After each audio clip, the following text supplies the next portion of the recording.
Oi, gente, mais um vídeo de mulheres incríveis. E no vídeo de hoje eu irei falar de Margaret Hadfield, uma cientista da computação, engenheira de software e empresária estadunidense, que foi responsável pela primeira missão tripulada à Lua, ou seja, a primeira missão de pouso na Lua só aconteceu por conta dela. Eu admiro demais a Margaret e toda a história dela.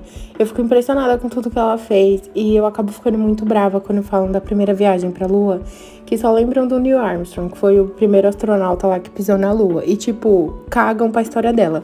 Na real, tem gente que nem conhece ela e isso me deixa muito brava, porque, se não fosse ela, pra começar com aquela viagem nem tinha ocorrido, né? Mas vamos lá, vamos contar a história dela. Margaret Hadfield Hamilton nasceu em Paoli, Indiana, em 17 de agosto de 1936. Ela é filha de Kenneth Hadfield e Ruth Stair Hadfield.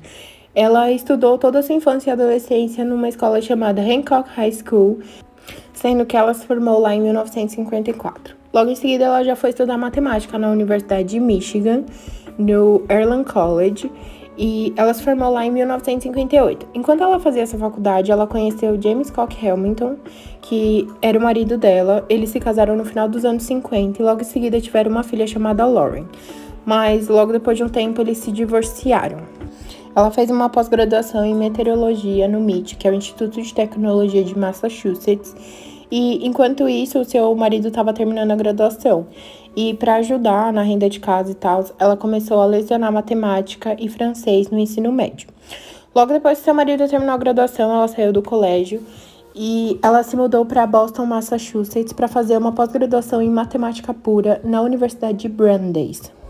Em 1960, ela assumiu uma posição de interina no MIT para desenvolver alguns programas que eram de predição climatológica para os computadores LGP30 e PDP-1, que basicamente se tratavam do projeto MEC de Marvin Minsky.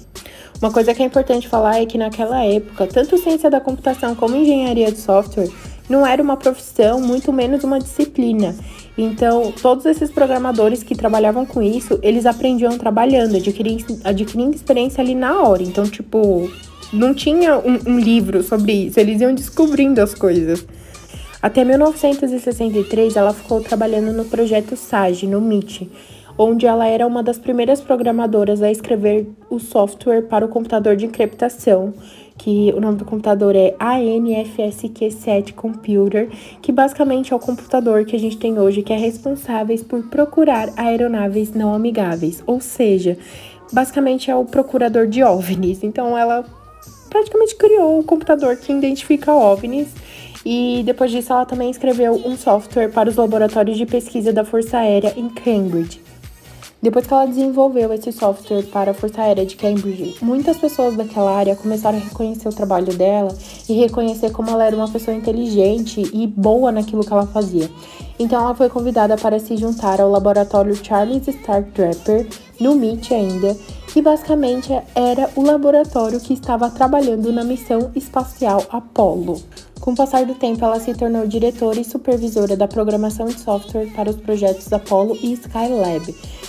Nesse momento, ela já estava trabalhando para a NASA, e a NASA encarregou ela e a equipe dela por ficar responsável por estar à frente do software de orientação de bordo da Apollo, ou seja, que basicamente seria o software responsável por navegar e pousar na Lua, de acordo com as variadas missões que eles fariam.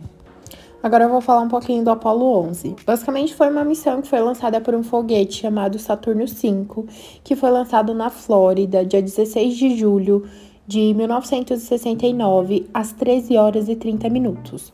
Faltando 3 minutos para o Apollo 11 pousar na Lua, vários alarmes do módulo lunar começaram a tocar.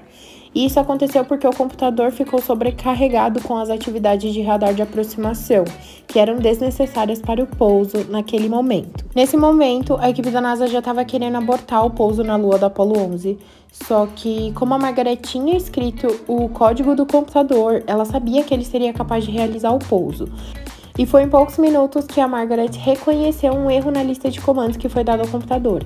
E em segundos, ela simplesmente reescreveu o código desse computador, possibilitando assim que no dia 20 de julho de 1969, às 20 horas e 17 minutos, o módulo lunar Eagle com os astronautas Neil Armstrong e Buzz Aldrin pousassem na Lua. A Margaret explicou que o computador estava responsável por fazer atividades de baixa e alta importância. Isso gerou uma sobrecarga nele por conta dos radares de aproximação. E como o computador era muito inteligente, afinal era ela que tinha criado ele, ele basicamente deixou de fazer as atividades de baixa importância, por isso que soou o alarme. E ela falou também que, graças a esse deixar de fazer as atividades que não eram tão importantes, foi possível que o Apollo 11 pousasse na Lua com sucesso. A Margaret continuou trabalhando na NASA por um tempo, mas em 1976 ela saiu porque ela decidiu ir trabalhar numa empresa cofundada por ela chamada Higher Order Software, onde ela era CEO e onde ela criou também um projeto chamado Use It.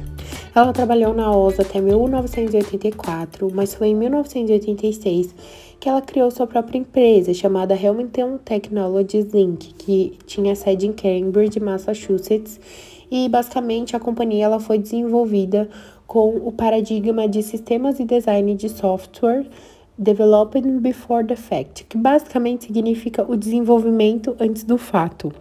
E esse paradigma, ele era todo direcionado à ciência da computação e à engenharia de software daquela época, porque lembra que eu falei que naquela época não tinha nenhum livro para eles se basearem, eles iam descobrindo como trabalhar na hora. Então, toda a empresa dela era voltada em cima disso. Sendo assim, por causa da sua empresa, Margaret Hadfield foi creditada por ter criado o termo engenharia de software, onde ela foi uma das desenvolvedoras dos conceitos computação paralela, priority scheduling, teste de sistema e capacidade de decisão com integração humana, que basicamente esses 4 termos são mostradores de prioridade que viriam ser o fundamento do design de software ultra confiável. Ou seja, ela criou a engenharia do software. Por conta das suas descobertas na ciência da computação, na engenharia de software e do seu trabalho na NASA, ela recebeu alguns prêmios e também reconhecimento por tudo isso, sendo que seu primeiro prêmio foi em 1986, que foi o prêmio Augusta Ada Lovelace por Association for Women in Computing, e em 2003 ela recebeu o prêmio NASA Exceptional Space Act Award for Scientific and Technical Contributions, que era um prêmio que incluía o valor de $37.200, que, acreditem, foi a maior soma dada para o indivíduo da NASA. Ou seja, essa mulher foi tão incrível para a NASA que ela recebeu o maior prêmio que a NASA já deu para alguém. E em 2009, ela recebeu o prêmio para ex-alunos notáveis, que se chamava Outstanding Alumni Award pelo Earlham College, que era a faculdade dela, que obviamente viu tudo aquilo que ela estava fazendo e decidiu premiá-la como uma ex-aluna notável. E foi em 22 de novembro de 2016 que ela foi premiada com a Medalha Presidencial da Liberdade pelas mãos do presidente dos Estados Unidos, Barack Obama, que foi uma honraria recebida por seu trabalho sobre o desenvolvimento do software de voo a bordo das missões Apollo da NASA. E basicamente ela só recebeu isso porque, acreditem, aquele código de computador que ela escreveu para que o Apollo pudesse pousar na Lua é utilizado até hoje. Sendo assim, Barack Obama, sensato do jeito que é, percebeu o trabalho incrível que aquela mulher elaborou na NASA e resolveu premiá-la como uma medalha presidencial da liberdade. E uma coisa que é importante falar é que a Margaret está viva até hoje. Ela está com 84 anos e ela trabalha como CEO na Hamilton Technologies Inc., que é basicamente a empresa dela. E uma coisa que é importante falar também é que a Margaret falou que nesse momento que ela trabalhava na NASA, ela sofreu muito preconceito, porque ela entrou na NASA por volta de 1960. Quando ela tinha apenas 24 anos, ou seja, ela sofria preconceito por ser mulher e também por ser jovem. Ela falava que muitas pessoas que trabalhavam lá, muitas pessoas não, né, que a maioria era homem, muitos homens que trabalhavam lá, eles confundiam ela como secretária e viviam pedindo café para ela.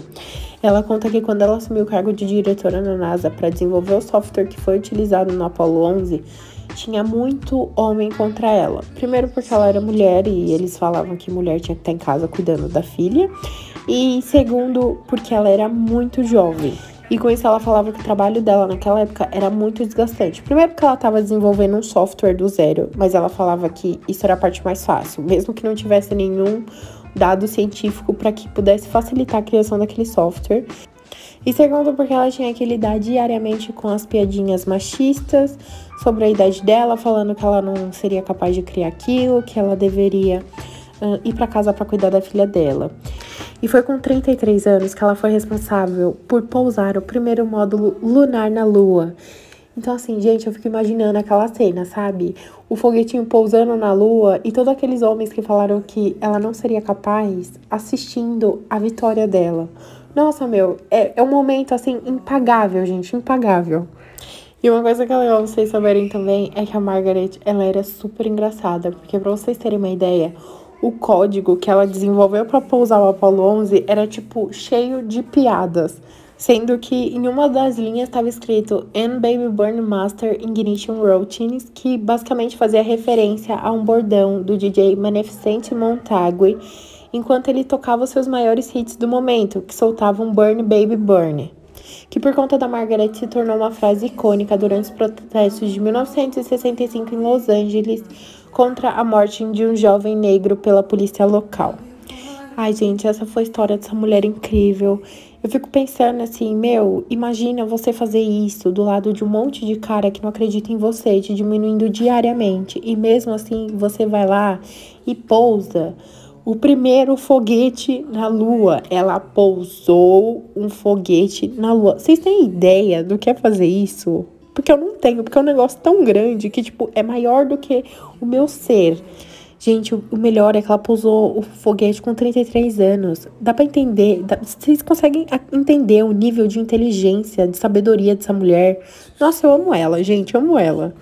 E esse foi o vídeo da Margaret Hatfield. Eu espero que vocês tenham gostado. Curtam, compartilhem, se inscrevam no canal, me sigam nas minhas redes sociais. Deem ideias de vídeo. E é isso, tchau!